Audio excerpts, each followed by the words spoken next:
you know you're really in love. If you can give your life to that person expecting nothing in return, you really love that person. Love is not selfish. In fact, love, y'all got to listen quicker. Love is forgiving. His love is forgiving. You know, how many times have we had problems in our relationships and say, yeah, I'll forgive that person when they come back and beg me to forgive them. If they get down on their knees, it'd make it a lot easier. I will forgive them when they ask me.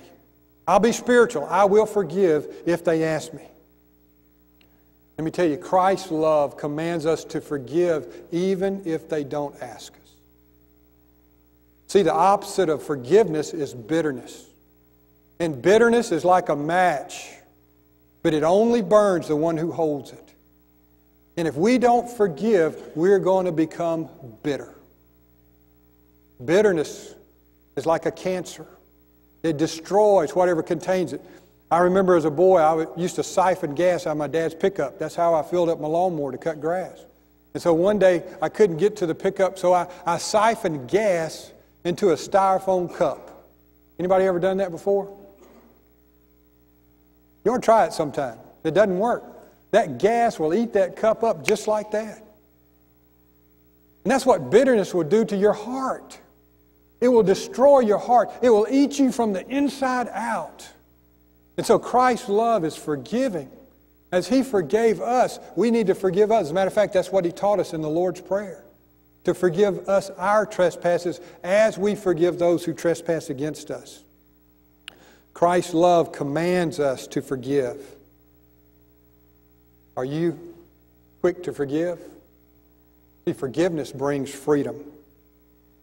Number 5, His love never fails. Christ's love commands us to love even when the feeling is gone.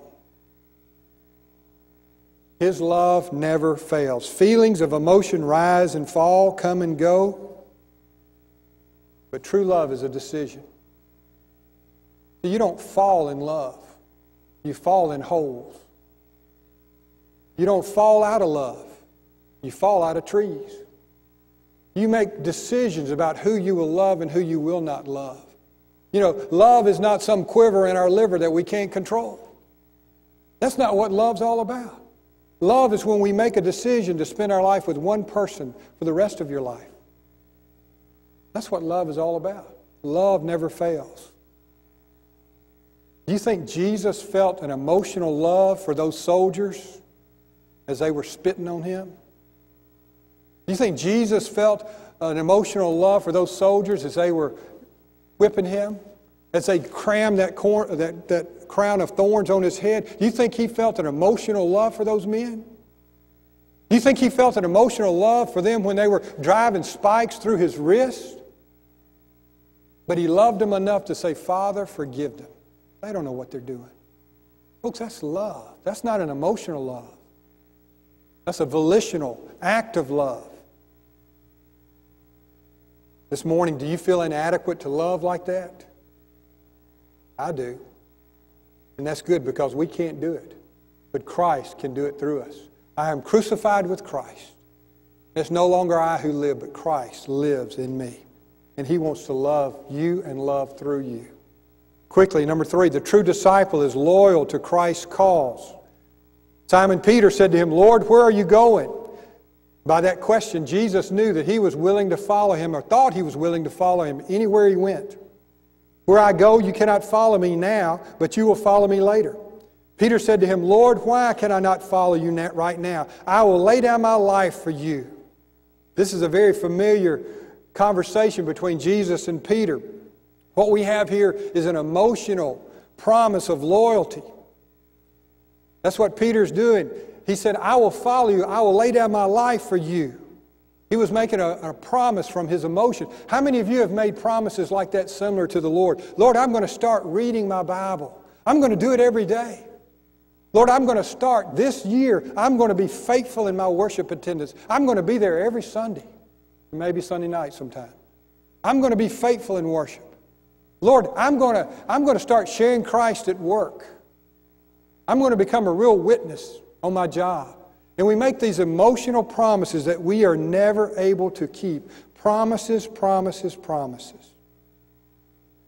Now let me say this, Peter had good intentions. And I think the majority of us have good intentions. But see, Peter was trusting in the flesh. He was relying on the flesh when he was about to go into a spiritual battle. And I think that's the problem for many of us. Peter was boasting about his commitment to the Lord. He was trusting in his own resources when he had no idea about the battle he was fixing to walk into. Satan has demanded to sift you like wheat, Jesus said over in Luke. Peter had no idea. And I think that's many times our problem. We think more of ourselves than what we really are. So there's a lesson in this for us if we want to be true disciples. First of all, we must remain humble. We must remain humble. John MacArthur says it's a pretty dangerous thing to boast if you don't have anything to boast about. He says it's very dangerous to boast in yourself, and that's what Peter was doing. He was boasting in his flesh. I'll do this for you, God, and I'll do that for you, God. And he wasn't in a position to do anything as he was operating in the flesh. See, the true disciple lives in humble dependence. We recognize that we're capable of falling at any point, and it's only by the grace of God that we are what we are. You say, that doesn't sound like a very spiritual. I can do all things through Christ who strengthens me. Yes, but in the flesh, we can't do anything.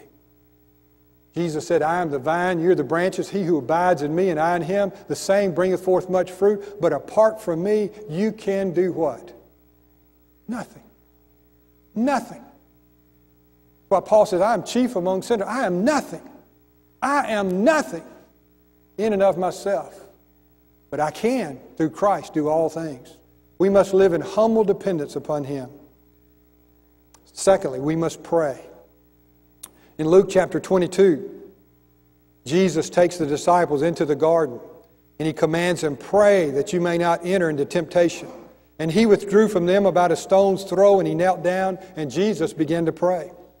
In Luke 22:45, Jesus comes back and he finds when he arose from prayer, he came to the disciples and found them sleeping. He said to them, why are you sleeping? Get up and pray that you may not enter into temptation. Peter failed the test of loyalty because he failed to pray. Do you see the connection between our prayers and our temptation and sin? Pray that you may not enter into temptation. Peter finally understood this later on in his letter. You'll see this in your Sunday school lesson. Some of you have gotten there, some of you haven't. But 1 Peter 4:7, Peter says, the end of all things is near.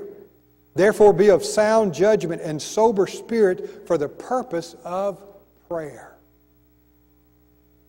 We must be humble. We must pray. And then thirdly, we must follow closely. Luke tells us, Luke 22:54, as we look at Peter's downfall, having arrested Jesus, they led him away and brought him to the house of the high priest. But Peter was following at a distance. The next thing Luke tells us about Peter that fateful night is that after they had kindled a fire in the middle of the courtyard and they had sat down together, Peter was sitting among them. Who was he sitting among? The other disciples? No, they had scattered. Peter was sitting with the crowd that wanted to kill Jesus. He was following Christ from a distance. If we're going to be true disciples, we must follow Jesus closely and stay close to his people. We cannot live the Christian life alone. As I close this morning, 3 questions. Are you living for the glory of God? Can other people, more than 3, can other people see Christ in your life by the way you live? Are you loving as Christ commanded? Or is your idea of love is what can I get in return? My love is all about me. Do I really know how to love as Christ commanded us to love? And lastly, how's your prayer life and your daily walk with Christ? Let's pray. Father, thank you.